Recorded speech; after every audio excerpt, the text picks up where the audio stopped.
Welcome. This is a very, very special episode. I am exceptionally proud about this episode. We've been working for this for a while. We're going to get into it in just a second. Please check this out, and we'll be right back with a very detailed and inspiring episode.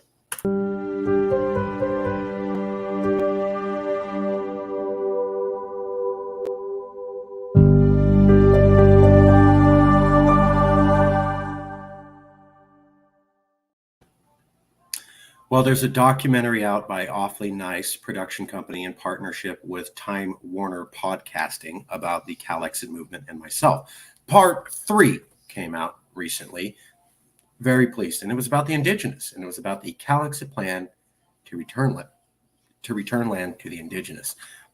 And it was very well. I wanted to cover some of the things that the documentary said and clear those up, and also show a little bit more about the Yes California plan by Calexit, exclusively by Yes California, not any other Calexit group backed this, just this. And I was one of the main champions, along with Jason, pushing this for years against massive amounts of pushback. And we'll cover the plan, and we'll cover how it's covered in the documentary, and we'll show you why you should be inspired. Okay, well, let's get right to it.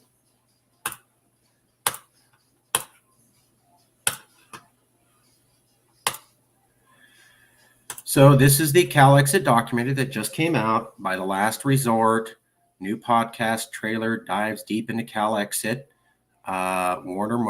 Warner Music Group's podcast network, Interval Presents, and they are partnering with Awfully Nice production company, which is, and this person is also, Mr. Martinez is also the voice, all produced by Awfully Nice. Now, episode 3 of this came out recently. Here it is, episode 3, After the Gold Rush, The Last Resort. California has always attracted dreamers, but the California dream had a dark side. From this contemporary history, Marcus and Lewis saw an opportunity to grow their movement. Sources: The Last Resort After the Gold Rush. And let me show you a little bit about what they said. So in the documentary, in part 3, After the Gold Rush, was talking about the genocide of indigenous people. So the term Golden State, I like to say it came from the Golden State era of the 1970s and the poppies and the sunshine. Some other people say it came from the Gold Rush era. I think that's disgusting, because the Gold Rush era was nothing to be proud of. It was a genocide campaign that instituted a basically white nationalist apartheid government. So genocide, segregation, removing people's rights, making sure they couldn't vote, make sure they couldn't buy property, making sure they couldn't be in school with white children, and executions just straight up was what happened with the gold rush. So not a good look for California.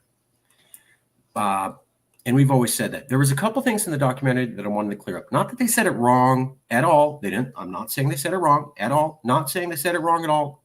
I just want to make sure that it's understood where Yes California came from. So the first thing in the documentary is they talked about how I'm purporting to say California culture is different from American culture. It is. And they talked about how American racism also existed in California, kind of drawing back on my claim that California culture is different from American culture. We totally agree, and we've always said that. We said that there was a California culture, and then illegal immigrants from America came in around 1847, 46, and instituted a white nationalist, white supremacist government where they told Black people, you cannot be in integrated schools, Asians, you can't own property, Latinos, you can't vote, and indigenous people were to have their heads chopped off, and you could get money for that in Sacramento.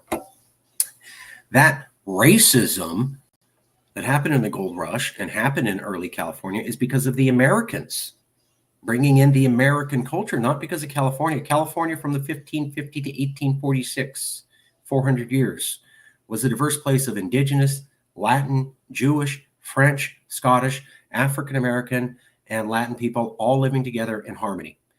Then it turned segregationist and racist when the Americans came. And it wasn't really till the 1960s when California culture started pushing back and saying, we don't want your American culture here. This is how we do it. The Black Panthers were coming out, Bobby Seals, that really started getting California culture rising again. Always said that since 2012. Never said the gold rush was a great period. Always said it was a racist period. But we always said that it was American culture coming in. That culture didn't exist in California before. And it's on its way out now. And it was on its way out starting in the 1960s.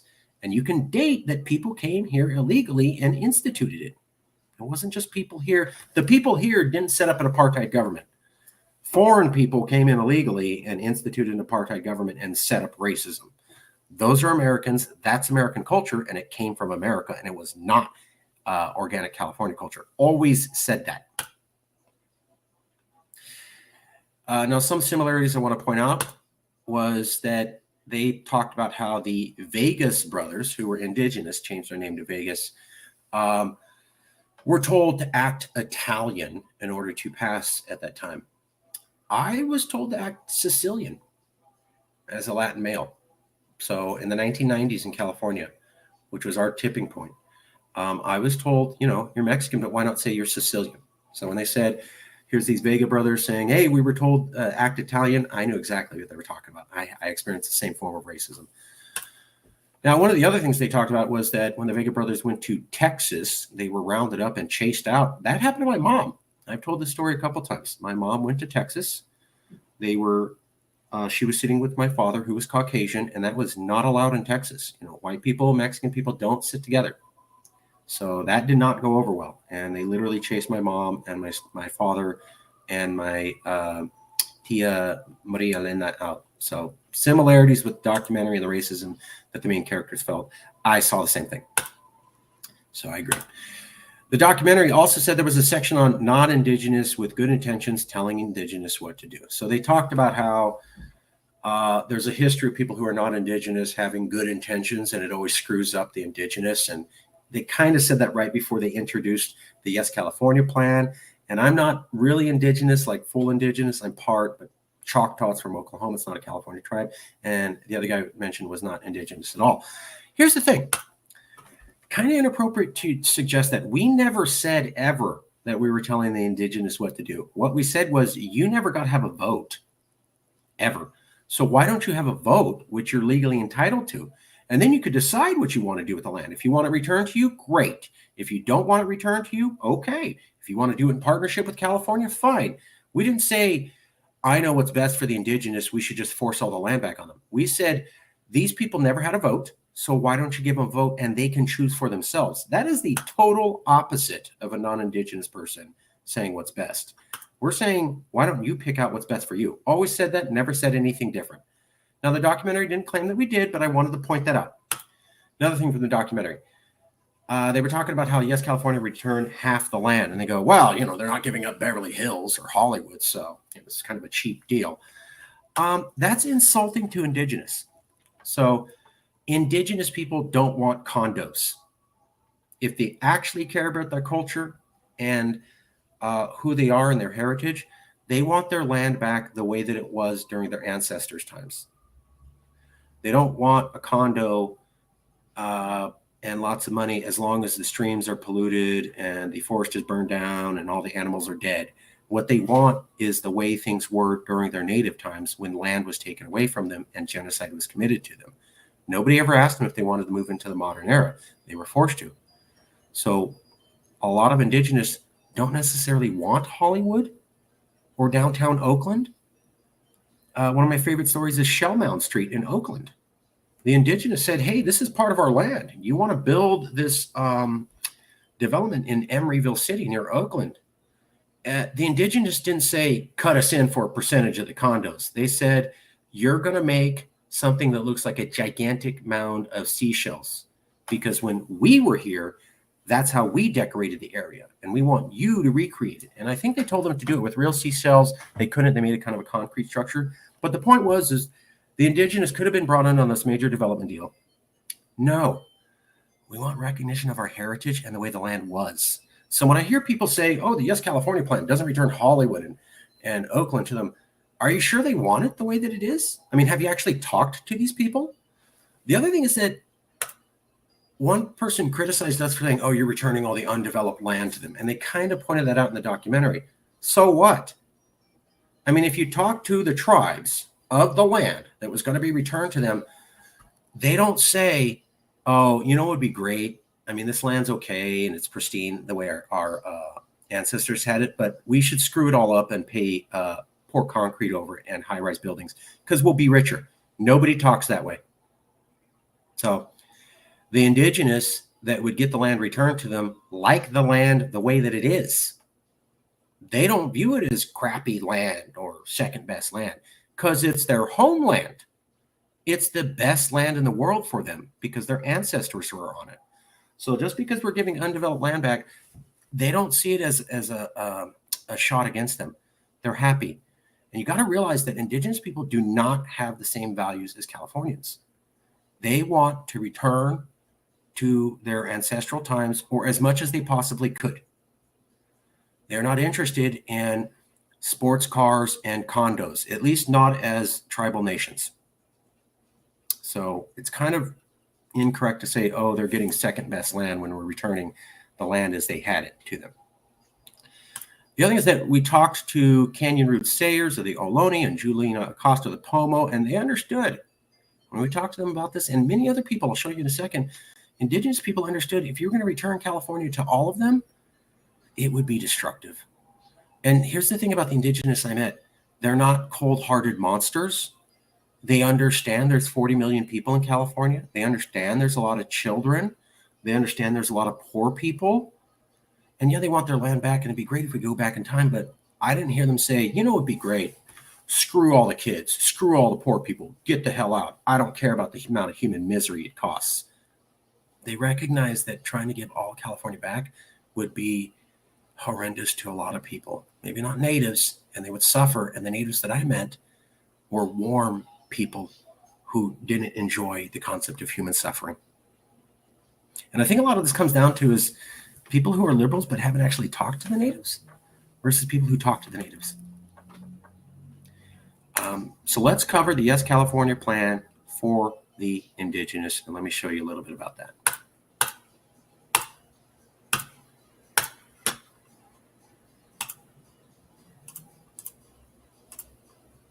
So this is the original plan. Calexit supporters revamp campaign with plan to convert half of California into autonomous native nation. Air Pro is designed to auto-adjust to dirty air and protect living areas and workspaces. One second. Up to 1,000 square feet, engineered for professional spaces. Okay. So this is the article. July 2018. This was the plan. Return about half of California back to the indigenous. And I went on Fox News to suggest that personally. Here's another article by Fox. They asked about Elizabeth Warren, and they were kind of joking, oh, she's native, could be she. And then I go, well, she's not a California tribe, so it doesn't matter if she calls herself native. They seem to love that. I was just pointing out what indigenous always tell me. If you're part of our tribe, great. If you're not part of our tribe, we don't care that you're also indigenous. You don't mean anything to us because you're not part of our tribe. Here you go. This was the original plan. Well, the plan to break California off from the rest of the United States is back with an interesting new twist. The leaders of Calexit have announced a new version of their scheme to create an independent California. In this, all federal lands in the state, which is about half of all of California, will be returned to American Indian tribes, creating, quote, the first ever autonomous Native American nation in North America. Organizers say this country would provide a buffer zone between the California Republic and Trump's America. Marcus Ruiz-Evans is co-founder of Calexit and always game enough to come on our show. We appreciate that. He joins us tonight from Fresno. Marcus, thanks for coming on. So, Tucker, thanks for having me back on again, and I came prepared. I brought you your shirt. I'll ship it to you after the show. I love it. I will wear that, ironically, of course. So, I'm looking at this plan, and I notice that the Indians are getting the inland parts, the eastern parts of California, and everybody else is getting the choice real estate where the majority of the state's population live. If you really wanted to atone for historic sins, why wouldn't you give the Indians Santa Monica, La Jolla, right? Napa? Why not do that? Good point. That's a great point. You're totally right. Yeah. You know, the best thing to do for Native American people would be to give them back all of the land, and everybody who's not Native would leave, and then petition to become an immigrant, and then Native people could choose who they wanted to come back in. Obviously, that's not going to happen. So what we did... Tucker did not like it when I said that. See how his face changed from laughing to what? The Calexit was say, what's the best thing that we could do that's not going to fix genocide, isn't going to fix everything, not make it all perfect, but what's the biggest leap that we could make in the right direction? And we felt that giving over half of California, basically the American controlled part, to Native people who actually own the land would at least be a step in the right direction. And I want to point out... Now, you're basing this... Wait, can I just ask you... No, I know. See, this is all... It's California. You know what I mean? Like, you'll figure it out. It's a work in progress. But is there a specific Indian reservation that you think is a kind of model for good governance that you're basing this on? Can you point to a reservation currently in the United States and say, we want California to be more like that? No. Well, first, we don't call them Indians. We call them natives or indigenous. Second, we don't call it a reservation. A lot of Indians call themselves Indians, just so you know. Okay. I'm not trying to debate. I'm just saying how we in Calext refer to it. It's definitely not a reservation. And to answer your question, we're doing it as not a reservation because there is no good model of a reservation. Reservations are a failed system by Americans to make up for the genocide that they caused against Native people. I agree with that, actually. Forbes magazine pointed this out. No, I mean, it's demonstrably true. The reservations are a disaster for the people who live on them. I totally agree with that. Are you worried, though, that this could be open to exploitation? I mean, what would prevent Elizabeth Warren from coming in as an Indian and saying, I'm now the king of this new country? And would there be some test to make sure that you really are an Indian before you take possession of half of California? So I want to point out what I said was that reservations aren't working out because of America. America does not let Native people own their land. They're not able to take profits from it. The FBI can go and harass them anytime. The schools provided for them are horrible. The court system provided for them is horrible. And they don't even have the ability to protect their own drinking water, as we saw with the protests recently. To answer your question specifically, Elizabeth Warren would not be able to come in there unless the Native people of that area said that she's welcome. So if the she is a Native, well, hold on, Marcus, slow down. She is a Native person, which is their call, then yes, she could. But if they didn't do that, it doesn't matter what she says, she wouldn't be allowed in.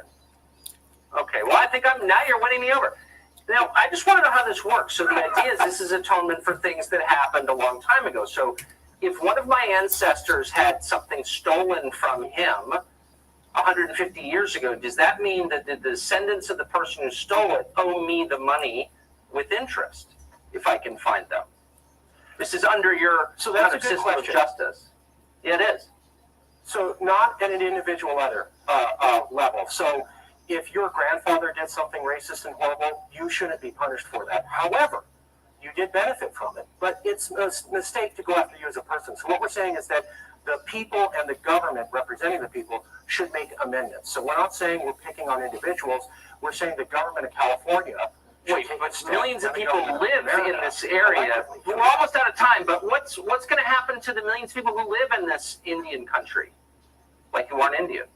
Well, the primary Trump voters who live in that area will have to do what brown-skinned people tell them to do, because brown-skinned people will be in charge. And if they don't like that, they're welcome to leave California. Wow, re-education camps. He loved that. I didn't say re-education camps. I just said, Trump lovers who are racist can leave. So that was the original Tucker Carlson moment when we announced this plan and put it out there. Now I'm going to show you some of the details of what the plan actually said. Okay, so you can see for yourself.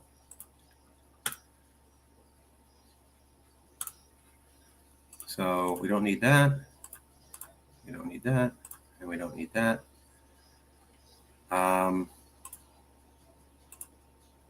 So the plan was this.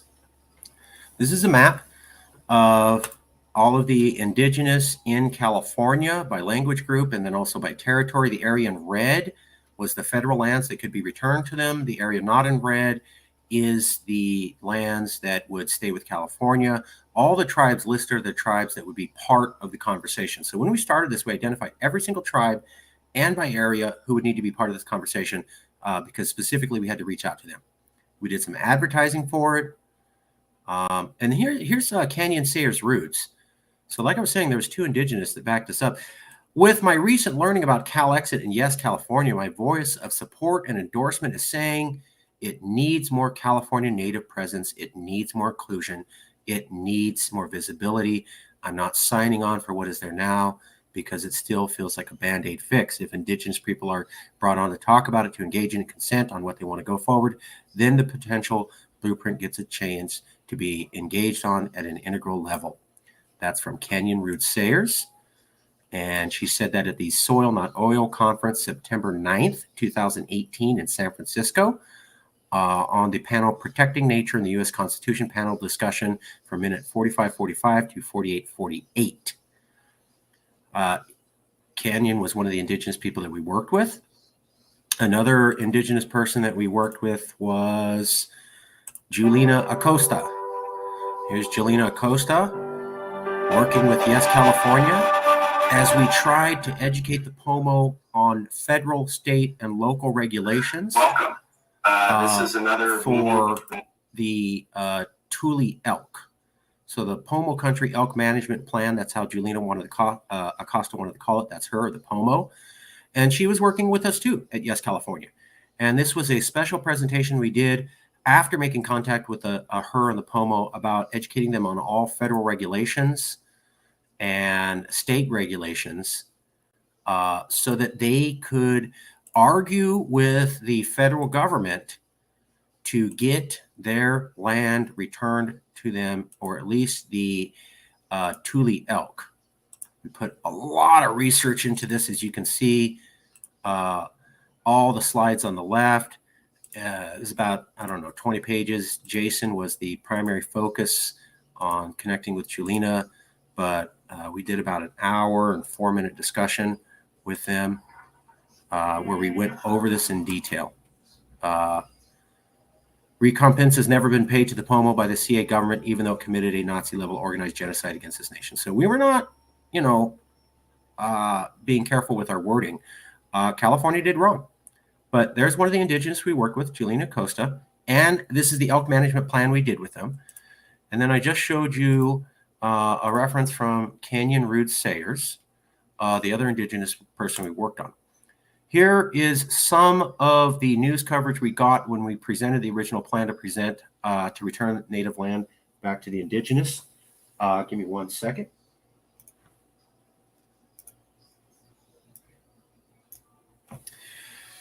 Los Angeles Times, Calext leaders are back with a new plan. Newsweek, Calexit supporters relaunch California secession campaign. ABC News, new Calexit plan. Fox News, Politico. So LA Times, Newsweek, ABC News, Fox News, Politico all covered it. And what is the plan exactly? Well, here you go. This is the federal land in California. So that's a picture of all the federal land broken up by who owns it: Forest Service, National Park Service, Bureau of Land Management. And then here's where it gets interesting. So this is a population map of California. I work in government, so I have access to a lot of specific detail. We overlapped the federal land on top of the population of California. And what you'll notice is that almost all of the heavy population in California is not on federal land. So if you look at the dark clusters, the dark green and dark yellow, all clustered around, basically none of it's on federal land. If you look at the federal land area, it's almost all white with little dots. There are some exceptions. If you go to the Tahoe area, there's a little bit. And if you go to the Inland Empire area near Palm Desert, there's a little bit of a difference. But 97% of the population is not on this federal land. So we would not be giving up much population to return this land to them. That's why we proposed it. People couldn't complain. They couldn't go, oh, you're going to give up so much. No, we're going to give up a place where almost nobody lives. The population is super rural, low density, and it doesn't have many Californians in it. So it's not a big deal if we wanted to give it up. We wouldn't have to move too many people. Not too many people would be displaced. Now, this is an economic activity map from a study. Now, those red lines show economic activity between urban regions. And what I'll point out to you is you can see there's almost no red in the blue area. The blue area is the federal land that would be returned. Go ahead and try to notice the red area there. There's a little bit around Barstow and a little bit around Tahoe, and then basically every area in blue, which is the federal land that would be returned, doesn't include any economic drivers of the California economy. That's the other reason we proposed it. You can't say, oh, you're going to displace Californians. Not really. Most Californians don't live there. Oh, you're going to hurt the California economy. Actually, not really. Most of the economy doesn't interact there. And so you're saying, look, you basically lose nothing giving back all of this land. It doesn't affect our people. It doesn't affect our population. And here we put the federal land over the existing tribal locations. So you could get a detailed view of what tribes have existing land and how much it would change for them. Super detailed view.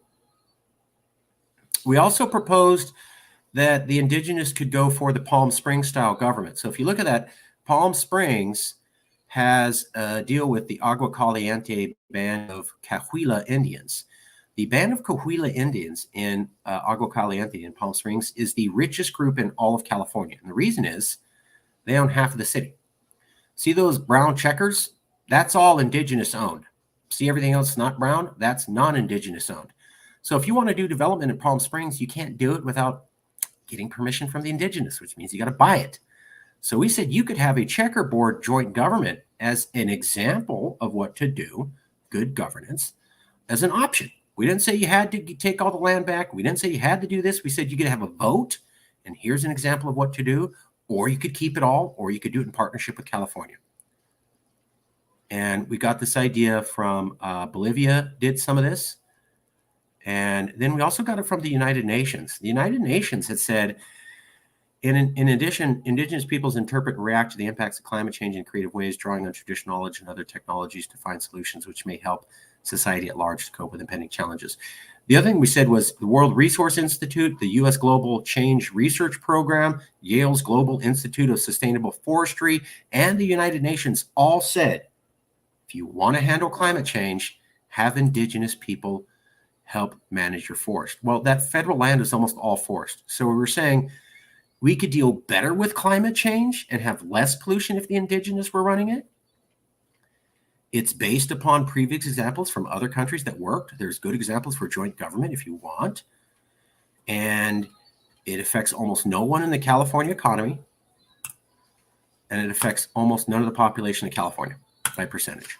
Now, that was the plan. And that's why we did that, because it'd be no economic effect and no population effect.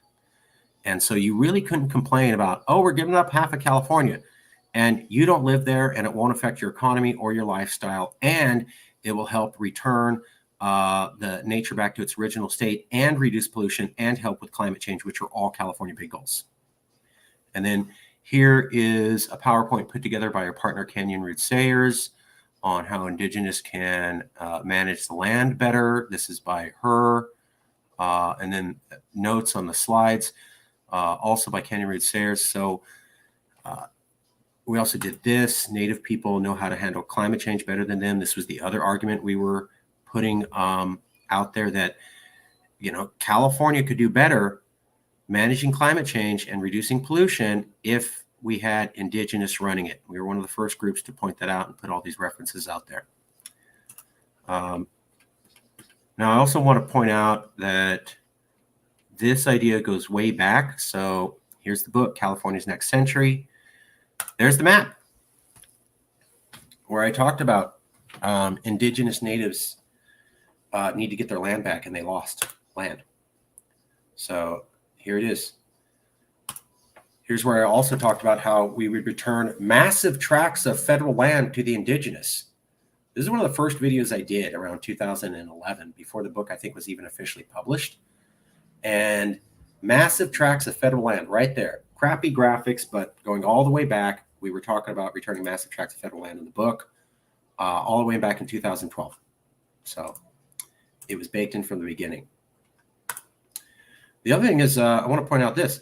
So there's me on the left. Now go all the way over to the far right. That's Jesse.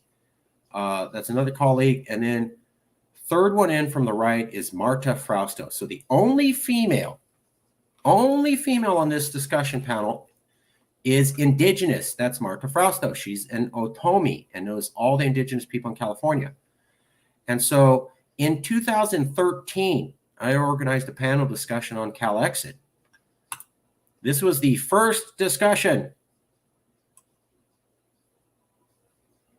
Remember, the OTOMI was there. It was part of the very first discussion about a Calexit. So that is the first televised discussion about Calexit that I had.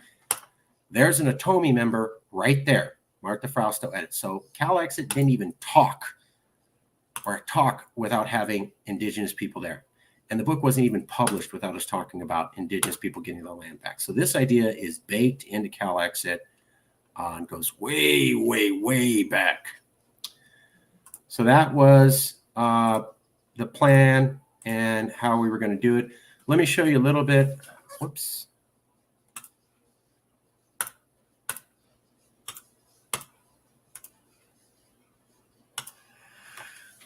So this was the first listening session. Here's where the invites that went out. So we sent this out to indigenous people. We had a variety of listening sessions with them. This was the original invitations that went out. We had about 7 listening sessions with 10 to 13 different tribes. And then there's here is the email that went out to all these people, signed by me directly. And we launched the Return California. Here's the first book event we ever booked. Listening Circle announced to discuss returning all federal land in California to indigenous July 30th, 2019. And it was on Nisenan territory. The Nevada City Rancheria Nisenan tribe welcomes Canyon Roots Sayers to host a listening circle for Return California. Yes, California's new Calexit initiative. Canyon is Costano and Ohlone. So the Ohlone are on the west coast, whereas the Nisenan tribe is on the east coast of California. I'm sorry. The Ohlone are on the west side of California, and the Nisenan are on the right side of California. And so these two tribes came together to talk about returning land. And here is the first video. These pictures. There's Canyon, Ohlone, and Nisenan meeting together to talk about returning land. Would having land returned promoted to people? So these are people from 2 different native tribes talking about having land returned to them.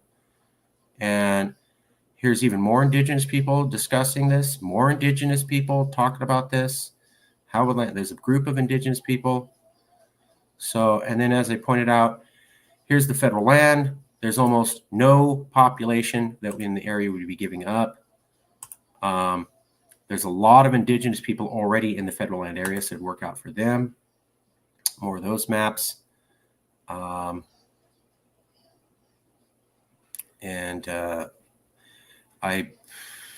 think I missed that map.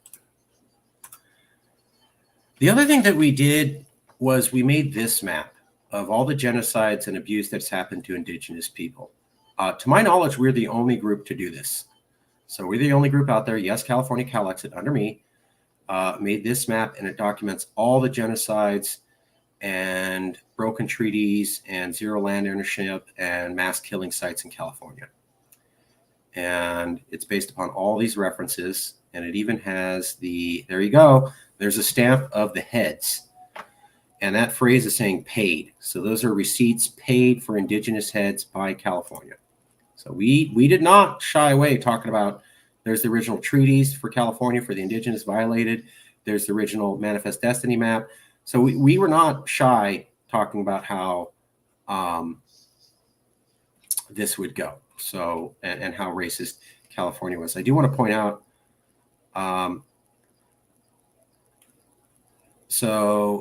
Clear Lake and Lake County, Bloody Island Lake Massacre, Marsh Creek State Historic Park, mass killing site.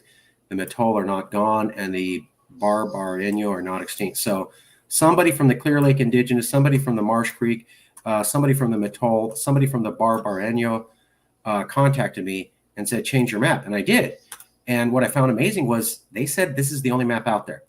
So here are indigenous people who contacted me to say, update this map because it is the only map of its kind. Only, yes, California did this map, not the California government, not anybody else, not the Democratic Party. And only California did this reference all federal state regulation um, And with it's the just another POMO. map showing it's this one. And We're the only group that reached out to the POMO to try to get them to fight the federal government so they could get better regulations for their own people. And we're the only group to do this indigenous map. And we were the only group to suggest returning land to California. Here is some of the indigenous people. Here are some of the indigenous people that we interviewed. So this is Return California, the group that was created by Yes California. And here are videos of the indigenous people saying how they want their land returned. So Return California, 7th roundtable, 6th, 5th roundtable, Return California listening roundtable, 4th roundtable. So here, I'm going to play them all. I'm a mountain miner, and I was asked to help build some barkhouses here. Ricky And Prowse, so the Mountain Mighty, that's what we're hosts trying this to do. roundtable.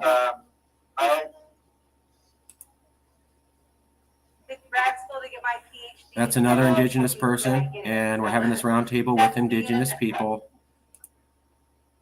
Happy to be There's here with all another. of you today. My ancestral village is in the Santa Monica Mountains, and that is shared territory of the Chumash.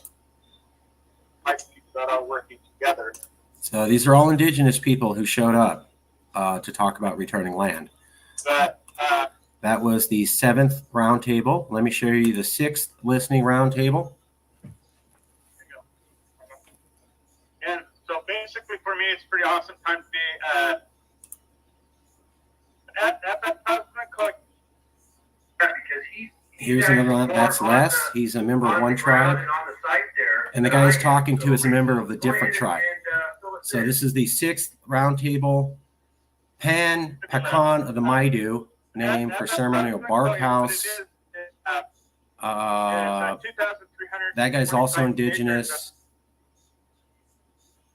This guy's, I think, indigenous. And they were talking while they were building a indigenous barkhouse. That was the 6th one. Let's go to the 5th roundtable. Here you go. On my own traditional territory. All those indigenous people. There's Jelena. There's some Calexit people. There's some other indigenous.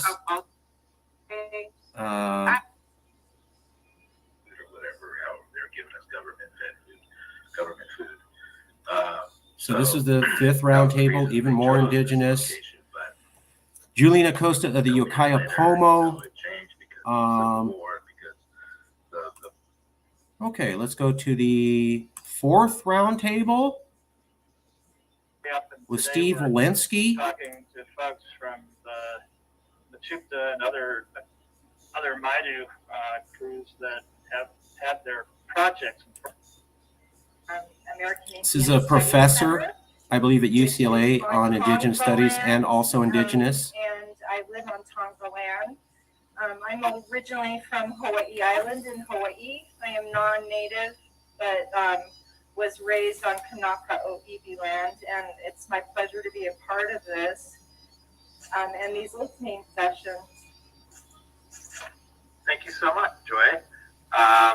Julia, is it Vivash or Viviash? How do you pronounce that?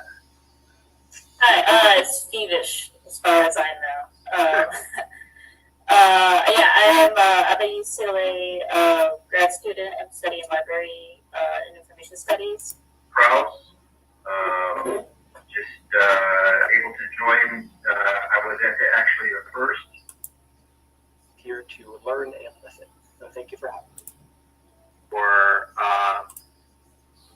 We pursued a number of avenues On the call. So that was the 4th session, even more indigenous. Let's go to Ali Metters Knight. This is another listening with Ali Metters Knight. She is famous in the indigenous community. That's her right there speaking. There's even more indigenous people. There's the UCLA professor, a couple other people showing up. And Ali Metters Knight ran that conference. To even make those agreements with tribes. Tribes were almost had a higher stature. And then we have some other interviews. Susan Campbell.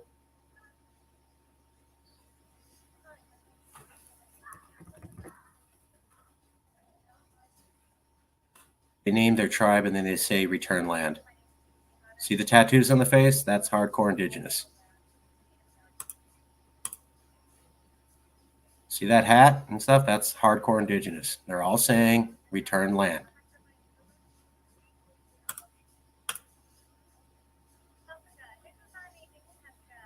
She said that in indigenous language for her tribe, return land.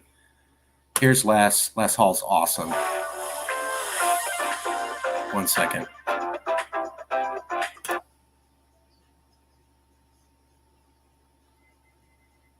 My name is Les Hall of the Mountain Might. So that is it. You saw we had at least 7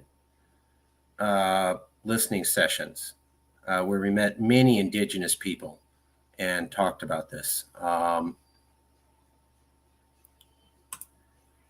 This might be another listening session. I really there's another indigenous person. Collaboration.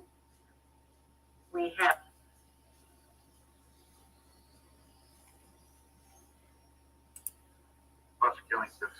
So Francis Regal of Todd Valley, Miwok, Maidu in Placer County, talking about traditional ecological knowledge. So even more discussions with indigenous. The site is called Return California. And so you can see that at Yes California, we held a genocide map, the only one in California. We did a training for the POMO on fighting back for federal land. We're the only ones to do that. And we proposed returning federal land to the indigenous, and we were frankly the only group to do that very publicly. And then we went out and met in 7 different listening sessions with multiple tribes up and down California. And we had people from the POMO all the way to the tribes out of San Diego and out of Los Angeles were hearing about this and participating. And the thing they told us is nobody ever asked them if they wanted their land back. So that's 3 firsts. Genocide map, only us. Returning land, only us. Talking to indigenous about returning land, only us. Working with the POMO or an indigenous group to teach them how to fight back against federal law, only us. So, and we've been talking about federal land I had since before the book was published. Let me show you a couple more things real quick. Oh, this is really cool. Check this out.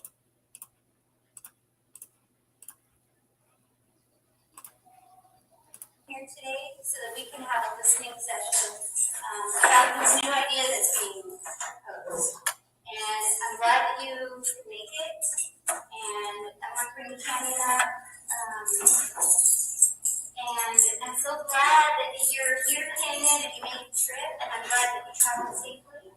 These are 2 people from different tribes. I'm also embarrassed a little bit to say that we have to leave right away. No, he just got called into work, and so I wanted to make sure though that I stayed long enough to invite you. We've got some other recent on purpose in the room, and it's a pleasure to have you. So Shelly is of that tribe, so she has to publicly allow Canyon, who's not of the tribe, to hang out with them. And she's saying, I'm going to take off, but I'm saying you're cool, so you can hang out with us. And traditionally, if you meet another tribe, you have to give a gift. So Canyon is giving her a gift of, I think, a potted plant with soil. It's very significant so that she can grow her own crops.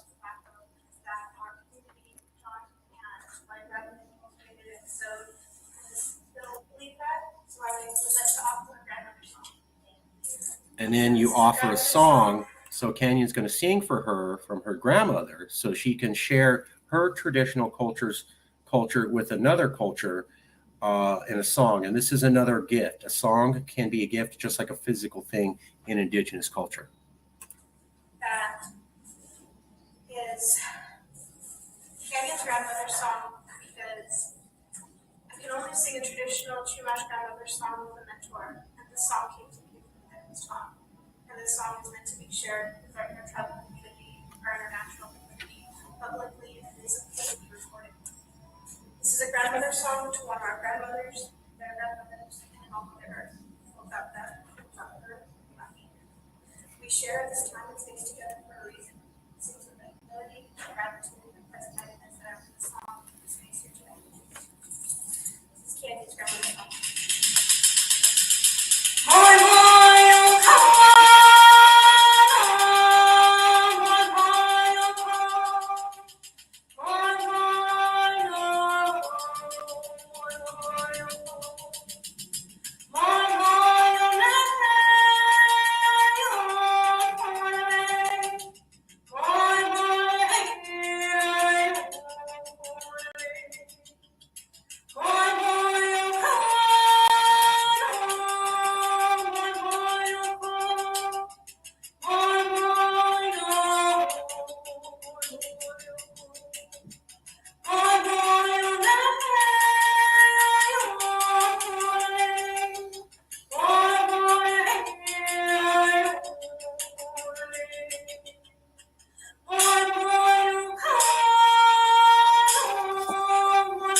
I don't know if you can look at it, but Shelley, who's on the right there, is tearing up.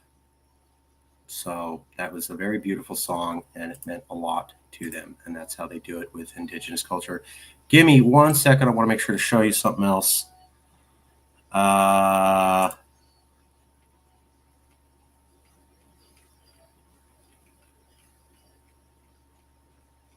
Yeah, just to review. I want to do one more review just so that it's clearly understood what we were saying.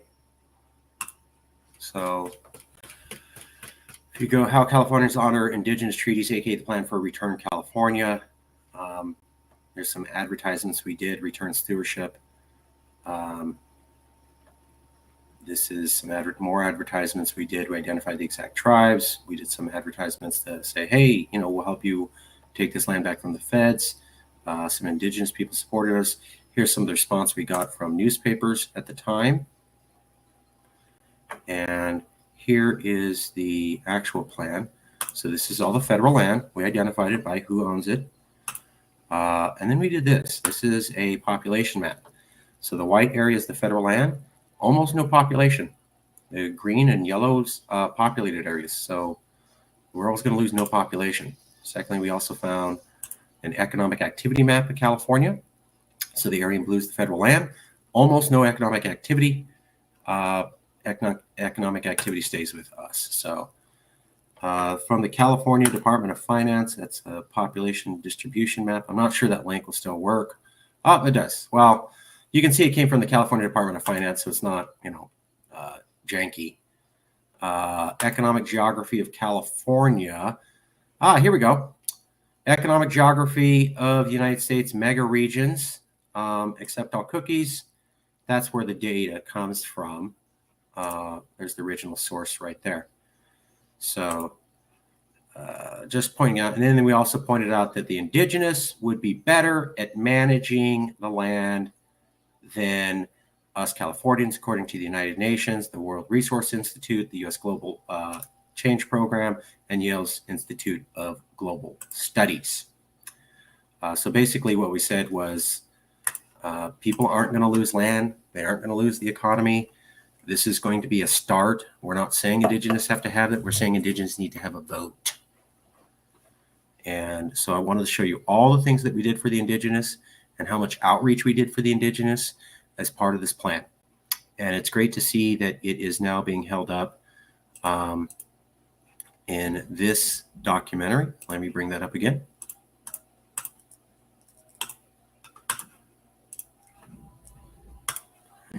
So this is all about this documentary. And here's the After the Gold Rush, part 3. So I wanted to explain some of the things they said, make sure that you got the correct understanding from us.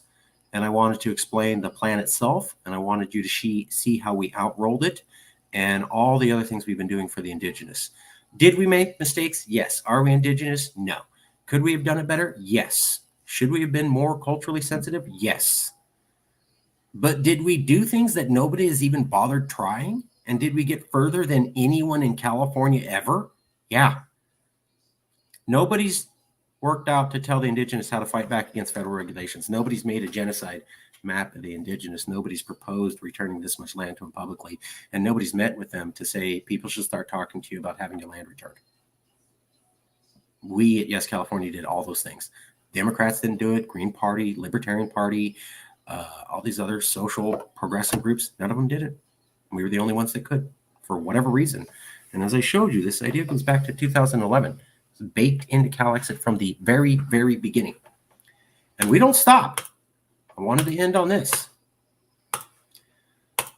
So here is Mark Charles. Mark Charles is the author of Unsettling Truths. Mark Charles is a world famous Indigenous leader, not of a California tribe, but for writing the book Unsettling Truths, where he points out Indigenous people still don't have rights under the American Constitution. And I directly asked him about the plan to return land to California Indigenous, and he said that's a great idea. You do it with their book. You do it with their book. You hit them with a John 10. I'm sorry, there's a voice in the background that's distracting, but it basically it happened. 10:16, which is like sheep with many pens that you know nothing. mission to trick people to walk through their fences. So I just told him we had a genocide in California. He goes, yep, that's him nodding. Involved in it, writing receipts for chopping off heads and stuff like that. Wouldn't it be a good way to at least start reparations by returning all that money to the Indians? We suggested that. I did our boxes, arguing with them, not agreeing with them. And in turn, the San Francisco Chronicle, the Los Angeles Times, editorial board, that's not a reporter, that's everything that works in the newspaper, and the press enterprise out of San Bernardino, and a high-ranking indigenous leader, I believe, in the Royal Band of Indigenous out of San Bernardino, all said, we don't need to have this conversation because if Native people want their land back, we would have already gotten that. That's the LA Times editorial board said. That's what the San Francisco Chronicle editorial board said. That's what a high-ranking indigenous person said on TV. And that's what the press enterprise out of San Bernardino said. And, you know, I'm not criticizing, but none of the indigenous, when we talked to them later on, heard of that or ever criticized it. So if we can get the conversation going, and people won't even criticize, and the two major newspapers in California will say, you indigenous don't want your land back, you would have already said so. And nobody says anything this after 2018. How far have we been? When did this happen? 2018. I can send you all the references. Yes, it did. This is what's fascinating, and this is where no one wants to have the conversation about that type of thing, right? So Mark Charles basically backed up the whole idea, said it's good. And yeah, I understand how the system, and there's some sellout Indians or Native people who will stand against that. So that was our plan. Let me take a look at the comments. If they're relevant, I'll post them. If they're not, I will not. Thanks, Daniel. Yeah. Thanks, man. Thanks, Daniel. I really appreciate the comments. We tried to do a lot. Could have done better, made a lot of mistakes, but I wanted you to see that we were sincere and we meant it. We meant it when we talked about it in 2011, 2012, meant it when we talked about it in 2018, and we still mean it when we're talking about it in 2022. Still dedicated, still think it's a good idea, still the only group to present it, and we wanted to make sure that was clear. Thank you all for being here, and we'll talk to you soon.